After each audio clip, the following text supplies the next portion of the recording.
Chit fund और सोसाइटियों से जुड़ी जानकारी पाने के लिए को और साथ के साथ हमारी बेल आइकन का बटन दबाएं ताकि हमारे द्वारा बनाई गई हर एक लेटेस्ट अपडेट पहुंचे सबसे पहले आपके पास। तो चलिए दोस्तों शुरू करते हैं चिटफंड तक पर चिटफंड की बात। ठंडे बस्ते में चिटफंड कंपनी के आवेदन। जी हाँ दोस्तों, ये बड़ा हेडिंग हमारे पास नई दुनिया की वेबसाइट पर आया, जिसमें यहाँ पर छत्तीसगढ़ की एक बड़ी अपडेट निकल कर आ रही है। दोस्तों जैसे कि आप जानते हैं कि ज़िले में चिटफंड कंपनी के आवेदन अब ठंडे बस्ते में चले गए हैं। दरअसल अब तक किसी भी तहसील कार्यालय से कलेक्टर जानकारी नहीं भेजी है। बताया जा रहा है कि स्टाफ की कमी से राजस्व विभाग जूझ रहा है। इस कारण एंट्री का काम अटका हुआ है। ज़िले में 39,000 से अधिक लोगों ने रुपया वापसी की उम्मीद में आवेदन किया था। तो दोस्तों जैसे कि आप जानते हैं कि हम हर एक ताज़ा अपडेट लेकर आते हैं। आज भी ताज़ा अपडेट जो चिटफंड की लेकर आए दोस्तों, यहाँ पर देख सकते हैं 13 सितंबर 2021 की, यानी कि आज की ताज़ा अपडेट। तो चलिए दोस्तों शुरू करते हैं आज की ताज़ा अपडेट जो हमारे पास आई है करवदा नई दुनिया प्रतिनिधि द्वारा। बड़ी अपडेट, ज़िले में चिटफंड के आवेदन अब ठंडे बस्ते में चले गए हैं। दरअसल अब तक किसी भी तहसील कार्यालय के कलेक्टर जानकारी नहीं भेजी है, यानी कि अभी तक कोई जानकारी तहसील कार्यालय से कलेक्टर ने नहीं भेजी है। बताया जा रहा है कि स्टाफ के कमी से राजस्व विभाग जूझ रहा है। इस कारण एंट्री का काम अटका हुआ है। ज़िले में 39,000 से अधिक लोगों ने रुपया वापसी की उम्मीद में आवेदन किया है। बीते 20 अगस्त तक तहसील कार्यालय में आवेदन लिए गए थे।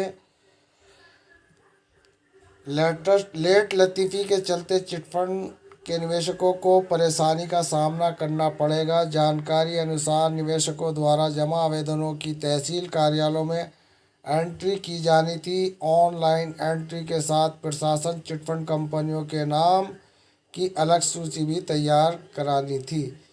इसके माध्यम से चिटफंड कंपनियों के संपत्ति की जांच की जाएगी, जिसकी रिपोर्ट राज्य सरकार को भी भेजी जाएगी। जी हाँ दोस्तों, राज्य सरकार को भी ये रिपोर्ट भेजी जानी थी, जो अब तक नहीं हुई है।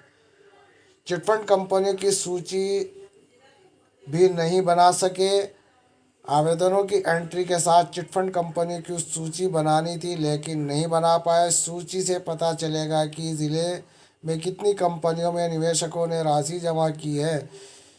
इसी सूची के तहत कंपनी के अचल संपत्तियों की जानकारी तक ली जानी थी। अभी तक चिटफंड कंपनियों की सूची बनाकर राज्य सरकार और ज़िला प्रशासन को भी दी गई है। इस काम के बाद चिटफंड मामले की प्रक्रिया आगे बढ़ेगी। समस्या यह है कि इस काम को लेकर ज़िला स्तर पर सभी ढंग से मॉनिटरिंग नहीं की गई है। तो दोस्तों आप समझ सकते हैं कि रुपया जमा कराने के बाद जो कंपनियां भाग निकली हैं, विभिन्न चिटफंड कंपनियों में लोगों ने करोड़ों रुपए जमा कराए हैं।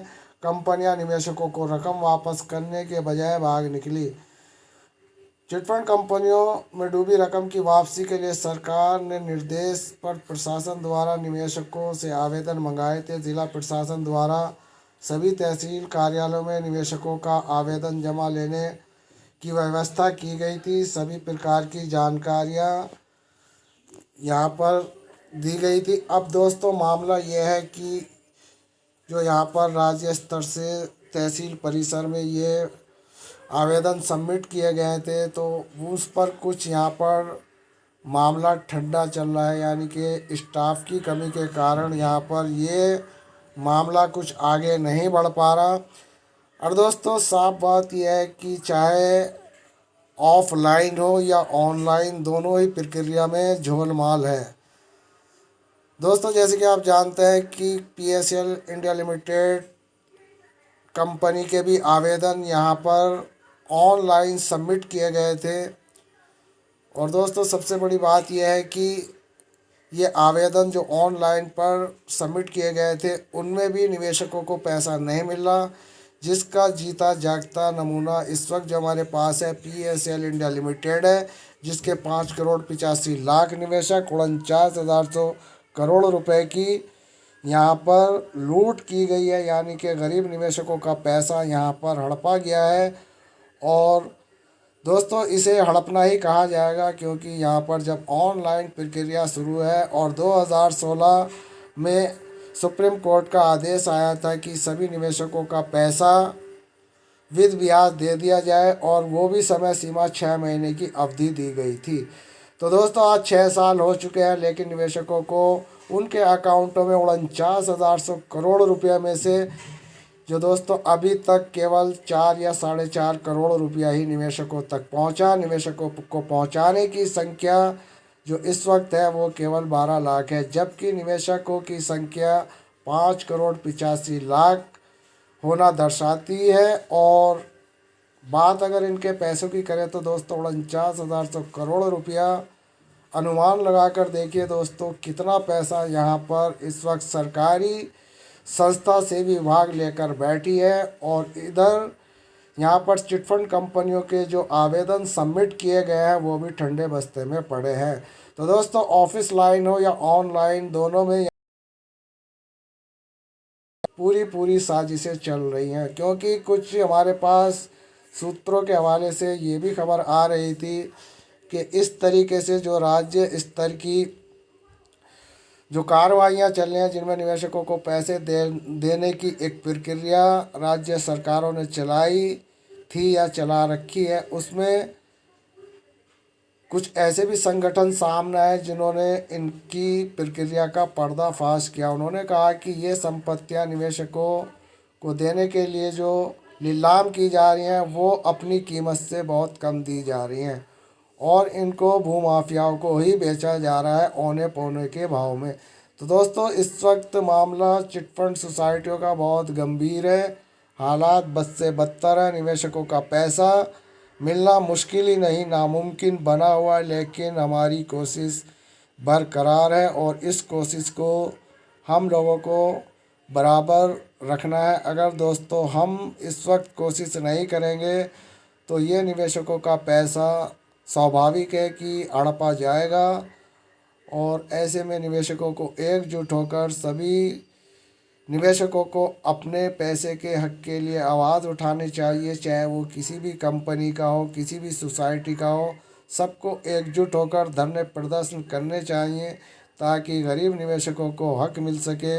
और ऐसे निवेशक जो कानून क्या चीज़ है उसको भी नहीं जानते, जी हाँ दोस्तों, ऐसे गरीब लोग इस कंपनियों में फंसे हुए हैं, जो रेहड़ी पटरी झुग्गी झोपड़ी किनारा की दुकान करने वाले हैं, जिन्होंने आज तक ऐसी प्रक्रियाओं के मामले में कोई यानी कि सरकारी पड़कच्चों में नहीं पड़े। ये नहीं जानते कि तहसील अदालतें क्या होती हैं, क्योंकि इन लोगों को इतनी समझ नहीं है कि हम अपने पैसे को लेकर उपभोक्ता फोरम में शिकायत करें या किस जगह करें। इनको अज्ञानता का अभाव होने के कारण इन निवेशकों का पैसा यहाँ पर सेबी विभाग जैसी जो सरकारी जांच एजेंसियां हैं वो लेकर बैठी हैं। और देश में इतना बड़ा अमाउंट एक विभाग लेकर बैठा है जिसकी कोई अपडेट सेबी विभाग अपनी पोर्टल पर नहीं डाल रहा है। काफ़ी वक्त से सेबी विभाग के पोर्टल पर पीड़ित निवेशकों के लिए, खास करके पल्स निवेशकों के लिए, ऐसे बड़े निवेशकों के लिए जिनका पैसा 10,000 से ज़्यादा है, उनको यहाँ पर खून के आंसू रुलाने पर भारतीय प्रतिभूति नियामक बोर्ड सेबी ने एक ये समझिए कि कमर कस रखी है। इन लोगों को रोता बिलखता तड़पता हुआ देखते हुए सेबी को बहुत अच्छा लग रहा है। हमारी शासन प्रशासन और मोदी सरकार से अनुरोध है कि वो ऐसे चिटफंड कंपनी के पीड़ित निवेशकों का पैसा जल्द से जल्द दिला दिया जाए, क्योंकि 1 दशक से ये पैसा चिटफंड कंपनियों में फंसा हुआ है। और आज कोविड-19 महामारी के दौर में, यानी कि जो इस वक्त ये बीमारी चल रही है कोविड-19 के, इस वक्त लोगों पर जो है परेशानियां बहुत ज़्यादा बनी हुई हैं। जाने कितने लोगों की नौकरियां छूट गई, न जाने कितने कारोबार ठप हो गए, न जाने कितनी रेहड़ी झुग्गी झोपड़ी वालों की रोजी रोटी पर संकट मंडराया हुआ है, क्योंकि लॉकडाउन जैसी स्थिति में इन लोगों को पैसा नहीं मिल पा रहा, यानी कि कोई भी दिहाड़ी मजदूरी इन लोगों की नहीं लग पा रही। और आज ये सब गरीब असहाय निवेशक अपने ही पैसे को एक भिखारी की तरह सरकार से मांग रहे हैं, लेकिन सरकार है कि इनकी हथेली पर एक बार भी उन्होंने 1 रुपया नहीं रखा। तो दोस्तों, ये थी चिटफंड से जुड़ी आज की ताज़ा अपडेट। ऐसी अपडेट पाने के लिए चिटफंड तक चैनल को सब्सक्राइब और लाइक करना ना भूलें। धन्यवाद। जय हिंद, जय भारत। साई